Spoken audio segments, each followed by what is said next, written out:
नमस्कार दोस्तों, ओम नमः शिवाय। स्वागत है आप सभी का इस नए वीडियो में।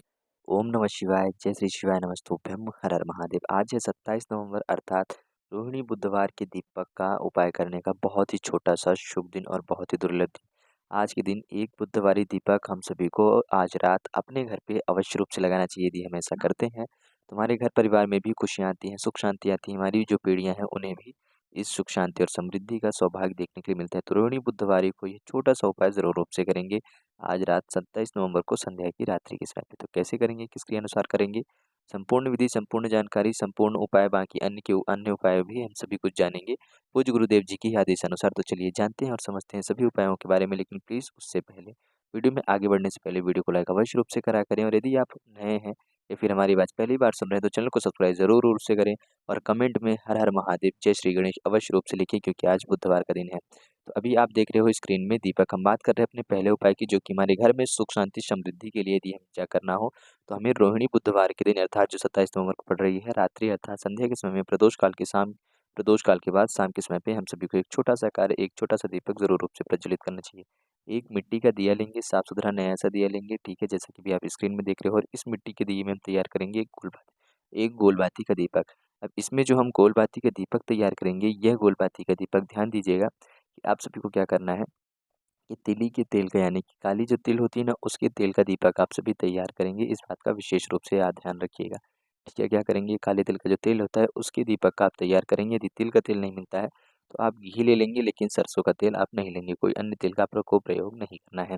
दीपक तैयार कर लिया गोलबाती का अच्छा सा एक सुंदर सा। अब इस दीपक को लेकर के जब आप अपने घर के मुख्य द्वार पर जाओगे, जहाँ पर आपको प्रज्वलित करना है, तो बुधवार के दिन, वैसे तो आप जब भी अपने घर के बाहर एक दीपक प्रज्वलित करते हो तो आप अलग-अलग दिनों के अनुसार अलग-अलग चीज़ों का जो है स्थान देते हो। दीपक के नीचे में कुछ ना कुछ तो रखते ही हैं, तभी तक हम चावल रख रहे थे, परंतु यहाँ पर अब आपको चावल नहीं, यहाँ पर आपको हरे मूँग के दाने रखने हैं। भगवान गणेश जी को हरे मूँग के दाने अत्यधिक प्रिय होते हैं, और भगवान गणेश, माता रिद्धि और सिद्धि साथ में प्रवेश करती हैं आपके घर में। तो आप कुछ हरे मूँग के दाने यहाँ पर रखोगे, उसके ऊपर दीपक रखेंगे, ठीक है। जब दीपक रख कर के आप उसको प्रज्वलित करोगे तो नंदेश्वर महादेव जी का नाम लोगे, और साथ ही साथ आप कुछ हरे मूँग के दाने हैं जो है, उसको लेकर के अपनी इच्छा मनोकामना कहते हुए, अपने घर के लिए प्रार्थना याचना करते हुए, अपने घर की सुख शांति के लिए प्रार्थना याचना करते हुए, आपको यह दीपक जो है, इसी दीपक के अंदर वह थोड़े से हरे मूँग के दाने, 2-3-4 दाने आपको इसी दीपक के अंदर डाल करके रख देने हैं, प्रज्वलित कर देने हैं। जैसे ही ये दीपक मंगल हो जाए तो आप इस दीपक को उठा लेंगे, यहाँ से अपने घर के अंदर ले जा सकते हैं। और ये जो हरे मूँग के दाने थे, आप इसको हमेशा की तरह किसी न किसी वृक्ष के नीचे या अपनी छत वगैरह में डाल सकते हैं कि चिड़िया दाना वगैरह चुन ले। इतना कर सकते हैं। यदि आप इतना करते हैं बुधवार के दिन गणेश जी के नाम से अपने घर के मुख्य द्वार पर सीधे हाथ में, यानी कि अपने राइट हैंड की तरफ, यहाँ पर बाहर खड़े होकर के देखेंगे, उस तरफ आप एक दीपक प्रज्वलित करते हैं भगवान गणेश जी के नाम से। माता रोहिणी, माँ रिद्धि सिद्धि को याद करते हैं, रोहिणी बुधवारी को याद करते हैं, भगवान गणेश जी को याद करते हैं, तो आपके घर में बुद्धि, विनय, विद्या, विवेक और माँ रिद्धि सिद्धि की अनुकंपा कृपा से घर में सुख शांति समृद्धि और ज्ञानवान भी आते हैं। तो इस प्रकार से हम सभी को बुधवार के दिन एक छोटा सा दीपक संध्या काल में शाम के समय के बाद अवश्य रूप से प्रज्वलित करना चाहिए। ज़रूर रूप से प्रज्वलित करिएगा, और जब दीपक को प्रज्वलित करेंगे तब आप नंदेश्वर महादेव जी का ज़रूर रूप से नाम लेंगे। इस बात का विशेष रूप से ध्यान रखिएगा। ये तो हो गया हम सभी का पहला उपाय, बहुत ही छोटा और बहुत ही दुर्लभ सुंदर सा। अब हम बात करते हैं अपने अगले उपाय की, जो कि हम सभी को बुधवार के दिन ही करना चाहिए। यदि देखिए हमारी कोई भी विशेष इच्छा मनोकामना है, उसके लिए हम इस उपाय को क्या कर सकते हैं, क्या करेंगे, एक बेलपत्री लेंगे, साफ सुथरी सी अच्छी सी, जो कि कहीं से भी खंडित नहीं होनी चाहिए। उसी के साथ हम सभी को आवश्यकता पड़ेगी हरे मूंग के दाने की। हरे मूंग के दाने कितने लीजिएगा, हरे मूंग के दाने भी आप सभी को 31 दाने ही लेने हैं। हरे मूंग के 31 दाने ले लिए हैं, एक बेलपत्री ले ली है, ठीक, इतना कर लिया। इसको लेकर के शिव जी के मंदिर जाइएगा, सबसे पहले भगवान शिव जी का जलाभिषेक करिएगा। ध्यान रहे, इस उपाय को आप अपने घर पे भी कर सकते हैं। यदि आप अब चाहें तो अपने घर के जो शिव मंदिर है, आप अपने घर में जहाँ पर भी आपने शिव जी को स्थान दे रखा है, उनको विराजमान कर रखा है, वहाँ पर भी आप इस उपाय को कर सकते हैं। यदि आपके घर में शिव जी की शिवलिंग नहीं विराजमान है तो आप मंदिर जाएँ, अन्यथा आप इस उपाय को घर में कर सकते हैं। और एक इस उपाय में खास बात ये है कि आप सभी के पास सबसे ज़्यादा इस उपाय की यदि हम बात करें सुंदरता की, तो सबसे सुंदर बात ये है कि जिन भी लोगों को, बहुत सारे ऐसे हमारे भाई-बहन जन होते हैं जिनको बेलपत्री नहीं मिल पाती है सरलता से। ठीक है, संध्या के समय पे बेलपत्री कहाँ से मिलेगी? तो आप सभी को क्या करना चाहिए कि जिनको बेलपत्री ना मिले तो अपने घर के, जैसे आपके घर की जो बाउंड्रियाँ होती है, उस बाउंड्री के अंदर जो आपने जहाँ पे बगीचे वगैरह लगा रखे हैं, पेड़ वगैरह लगा रखे हैं, गुलाब या गमले वगैरह लगा रखे हैं, तो तुलसी जी के वृक्ष को छोड़ कर के आप किसी भी अन्य वृक्ष के पत्ते को तोड़ सकते हैं। कोई सा भी एक पत्ता लेंगे, साफ-सुथरा अच्छा सा मुलायम सा पत्ता ले सकते हैं, आम का हो सकता है, जामुन का हो सकता है, या फिर अमरूद का हो सकता है, जिसे हम बिही कहते हैं। आप किसी भी वृक्ष का पत्ता ले सकते हैं अशोक वगैरह किसी भी वृक्ष की, लेकिन तुलसी के वृक्ष का नहीं होना चाहिए। इस बात का ध्यान दीजिए। यदि बेलपत्री नहीं मिलती है तो आप अपने घर के किसी भी पेड़ का एक पत्ता तोड़ेंगे, 31 हरे मूंग के दाने लेंगे, शिव जी के पास जाएंगे, चाहे अपने घर में करें चाहे शिव जी के मंदिर में जाए, वहां जा करके क्या कीजिएगा कि सबसे पहले एक लोटे शुद्ध जल से जलाभिषेक करिएगा। जैसे ही जलाभिषेक हो जाता है तो आप सभी को अभी ये बेलपत्री और ये 31 हरे मूंग के दाने शिव जी के शिवलिंग के ऊपर समर्पित करेंगे। माता अशोक सुंदरी वाले स्थान पर बेलपत्री रखेंगे। बेलपत्री की बड़ी वाली पत्ती का मुख शिव जी की तरफ, डंडी का मुख बाहर की तरफ होगा, जैसे कि स्क्रीन में देख रहे हो। अब ये है जो यहाँ पर आपको 31 हरे मूंग के दाने बेलपत्री पर दिख रहे हैं, तो ये 31 हरे मूंग के दाने आपको अपनी हथेली में लेना है।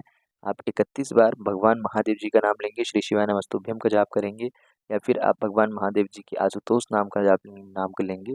उसके बाद आपकी जो भी इच्छा मनोकामना है, जिस भी कार्य से संबंधित आपकी जो भी मनोकामना है, उसको जाप करते हुए आप यानी कि अपने भगवान से प्रार्थना याचना करते हुए ये 31 हरे मूंग के दाने एक साथ इसी बेलपत्री पर रख करके समर्पित करोगे। और अंत में भगवान गणेश, भगवान कार्तिकेय, माँ अशोक सुंदरी, माता जगत जननी और भगवान शिव, इन पांचों देवताओं को आपको प्रणाम करना है, भगवान को प्रणाम करना है। और उसके बाद जैसे ही आप बाहर आओगे तो नंदी भगवान को भी आपको प्रणाम करके अपनी प्रार्थना याचना करनी है। यदि आप इतना करते हो तो आपकी जो भी विशेष इच्छा मनोकामना है वह जल्द से जल्द परिपूर्ण होती है, आपका वह कार्य भी जल्द से जल्द परिपूर्ण होते थे। छोटा सा कार्य जरूर रूप से आप कर सकते हैं बुधवार के दिन सुबह से लेकर के शाम तक में। विशेष रूप से इस उपाय को वैसे तो आपको शाम को करना चाहिए, तो प्रयास करें कि इस उपाय को आप प्रदोष काल में करें। बात करते हैं अपने अगले उपाय की। यह उपाय है यदि हमारे घर में बहुत ज़्यादा लड़ाई झगड़ा होता है, बहुत ज़्यादा कलेश होता है, घर में कलेश जैसी समस्याएं उत्पन्न हो रही हैं, लड़ाई हो रही है, आपस में प्रेम संबंध अच्छे से मजबूत नहीं चल रहे हैं, तो हम सभी को छोटा सा उपाय करना चाहिए। एक बेलपत्री, थोड़ा-सा हम सभी को अष्टगंधन चंदन लेना है, यानी कि पीला चंदन। ध्यान दीजिएगा, भगवान शिव जी को कभी भी हल्दी नहीं समर्पित होती है, तो लाल चंदन, पीला, सफ़ेद चंदन और भस्म समर्पित होती है। तो आप या तो पीला चंदन लें या फिर आप सफ़ेद चंदन ले सकते हैं, लेकिन भस्म मत लीजिएगा। ठीक साथ में ले लिया एक बेलपत्री। अब इस बेलपत्री पर आप सभी को क्या करना है कि इसी पीले चंदन से थोड़ा-सा गाढ़ा करके लेपन तैयार करेंगे, और इसी लेपन से आपको इस बेलपत्री का जो है लेपन करेंगे। लेपन कैसे करेंगे, ध्यान दीजिएगा। इस बड़ी वाली पत्ती को आप सभी को संपूर्ण रूप से लेपन कर देना है। जब आपने इस पत्ती को संपूर्ण रूप से लेपन कर दिया है, केवल बड़ी वाली पत्ती ही करेंगे, आप कोई दूसरी अन्य पत्तियाँ नहीं करेंगे। जैसे कि बेलपत्री में आपको 3 पत्तियाँ दिख रही हैं, किसी भी एक साइड कर सकते हैं। इसमें ना तो ऐसा है कि आप चिकनी वाली साइड करें या खुरदरे वाली साइड करें, ऐसा कोई विशेष नियम नहीं बताया गुरुजी ने। तो आप बेलपत्री की बड़ी वाली पत्ती में किसी भी साइड में आप लेपन कर सकते हैं भगवान शिव जी का नाम लेते हुए। इस प्रकार से लेपन करके तैयार कर दिया है। अब यही बेलपत्री आप लेकर के पहुँचेंगे शिव जी के मंदिर में, कब? शाम के समय पे, ठीक है। यदि जल समर्पित करने की अनुमति है तो जल समर्पित करिएगा, शिव जी का नाम लेते हुए ओम नमः शिवाय या श्री शिवाय नमस्तुभ्यम का जाप करते हुए। और फिर अंत में यह बेलपत्री आप सभी को भगवान शिव जी के शिवलिंग के ऊपर समर्पित करनी है। आप खड़े होंगे उत्तर दिशा की तरफ मुँह करके, जब आप जल समर्पित कर रहे थे तब भी। और जैसे ही आप बेलपत्री समर्पित करेंगे तो उस वक्त आप सभी को हाटकेश्वर महादेव जी का नाम लेंगे। क्या नाम लेंगे, ध्यान दीजिएगा, हाटकेश्वर महादेव जी का नाम लेकर के आप ये बेलपत्री समर्पित करेंगे। डंडी बेलपत्री की अपनी तरफ होनी चाहिए और पत्ती का जो मुख है वह आपके बिल्कुल विपरीत हो। आपको पुनः से बता दिया जाए, उत्तर दिशा की तरफ ही मुख करके आप सभी को जल भी समर्पित करना है और बेलपत्री भी समर्पित करनी है। यदि आप ऐसा कर लेते हो बुधवार के दिन पे सुबह से लेकर के शाम तक में, मुख्य रूप से यदि शाम के टाइम पे करते हो प्रदोष काल के समय पे, तो आप देखोगे कि आपके घर से जो कलेश जैसी समस्याएं हैं या फिर जो आपके घर में लड़ाई जैसी समस्याएं या परिस्थिति उत्पन्न होती, धीरे धीरे कैसे समाप्त होंगी आपको खुद ब खुद पता नहीं चलेगा। तो जरूर रूप से इस उपाय को अवश्य रूप से करिएगा। अब हम बात करते हैं अपने अगले और अंतिम उपाय के बारे में।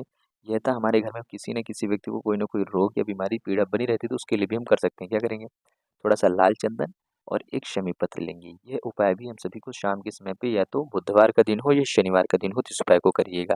लाल चंदन और शमी पत्र, एक लाल चंदन ले लिया, एक शमी पत्र ले लिया। शिव जी के मंदिर आ गए हैं। अब जब शिव जी के मंदिर आएंगे तो सबसे पहले आप सभी को क्या करना है कि इसी लाल चंदन से माता अशोक सुंदरी वाले स्थान में आप सभी को लेपन करना है। इस लाल चंदन से माता अशोक सुंदरी वाले स्थान में आप सभी ने लेपन कर दिया।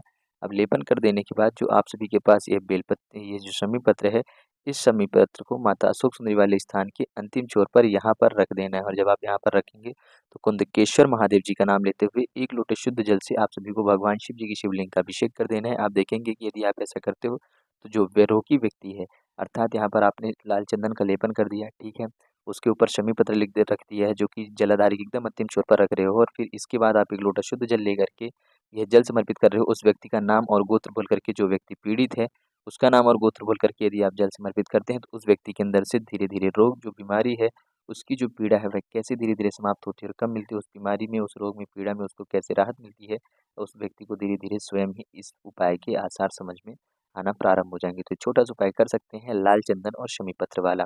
लाल चंदन माता अशोक सुंदरी को लगाइएगा, उनसे प्रार्थना अर्चना करिएगा। शमी पत्र वहीं पर आप रखेंगे माता अशोक सुंदरी के स्थान में, तो उनसे भी प्रार्थना अर्चना करेंगे।